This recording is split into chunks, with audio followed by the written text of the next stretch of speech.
Welcome back to the InQI Blueprint, everyone. I'm Laura Mitchell, and as always, I'm joined by Ali Taranchi. Today, we're zeroing in on one of my favorite transformations in the AEC world, how site planning evolved from, well, hours hunched over paper maps to what we've got with AI intelligence now. Ali, do you remember when multidisciplinary just meant a room full of folks with piles of overlays, crayons, and rulers? Oh, believe me, I remember, Laura. When I was at Bay Scenery, it felt almost nostalgic. You're literally taping mylars together over a light table, squinting at drainage and topography lines, while someone else is on the other side checking utility corridors. Kinda painful, but honestly, there was something artistic about it. All those Army manual workflows where you're trying not to smudge the contours. Of course, it was just so slow. Weeks to get a prelim plan, right? Yeah, exactly. My very first site analysis, I had to reconcile zoning, soils, all those crazy overlays by hand, and hope nobody sneezed and lost a label. If you wanted to see where the red flags lined up, you pretty much camped out in the plan room. And honestly, it was collaborative in a different way. You needed landscape architects, civil engineers, the whole crew, just to manual check where you might get tripped up. It's wild to think about because today, you can just, type an address? Yeah. That's really at the heart of the contrast. We built InQI to merge all those overlays, aerials, and codes in seconds. It's still 35% design. It's still where are the critical limits and conflicts, but the legwork is gone.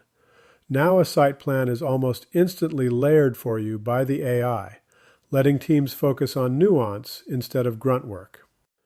I used to lose days just on survey stuff and basic compliance checks. With InQI, those checks are all hooked up live right in the digital binder. I mean, Ali, not to make myself sound ancient, but when you showed me the platform, it was hard to accept at first. I'd spent 3 whole weeks once, 3 weeks, trying to reconcile paper utility records for an elementary school project.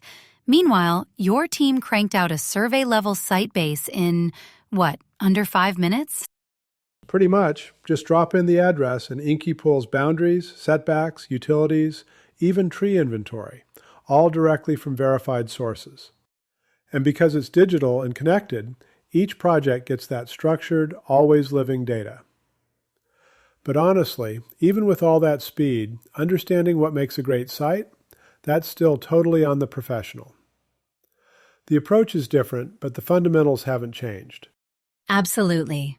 You can't talk about speed and automation without remembering that those old foundational goals, functionality, safety, environmental stewardship, they're just as critical. The Army site manuals hammered that home, and any good plan still starts there. I mean, my favorite AI in the world can't save you if you cite a school where a fire truck can't turn or forget proper setbacks. Yeah, and that's why we're honestly a little obsessed with data rigor in InQI. Like when it comes to setbacks, our platform auto-pulls the codes, overlays the boundaries, and draws them on the survey, pixel perfect. It's still checking the same standards, but with instant feedback instead of manual markup. And topography? Hitting that 10% or 18% grade threshold means big money in grading and drainage. AI flags it right away, but good design is still about real-world impact down the line. Exactly. And drainage. I swear, every new designer thinks it's boring. But if you miss positive flow or water next to your foundation, you'll care later. InQI helps by calling out low spots and highlighting grade issues. But there are always choices. Do you route water to a retention basin or use bioswales? There's room for professional judgment. Always. Totally.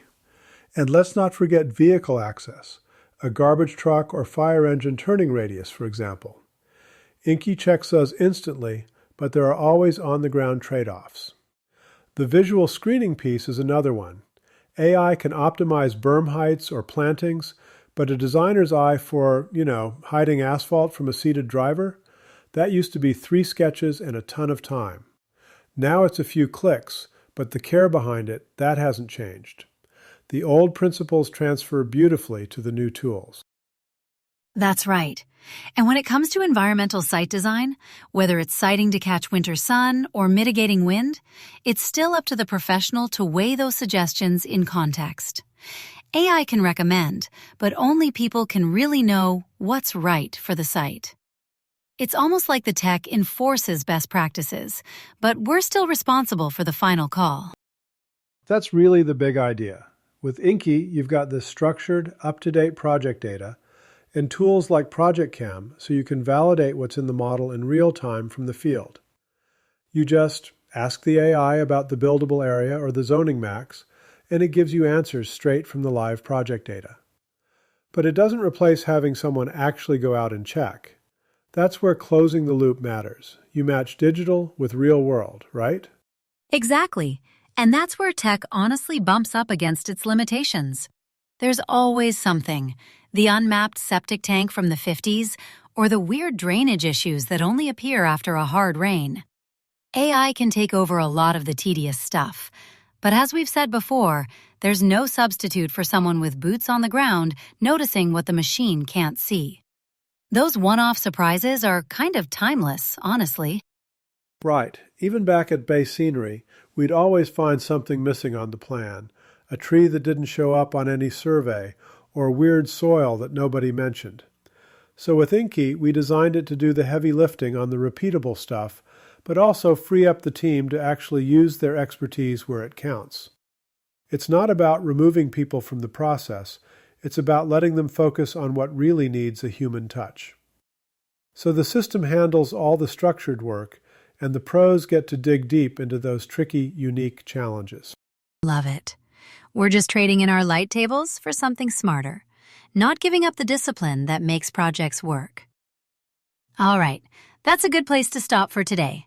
Next time, we'll get into how AI is helping teams manage risk, even before construction starts. Allie, always a pleasure. Always great chatting, Laura. And to our listeners, thanks for joining us on the InQI Blueprint. We'll see you next time.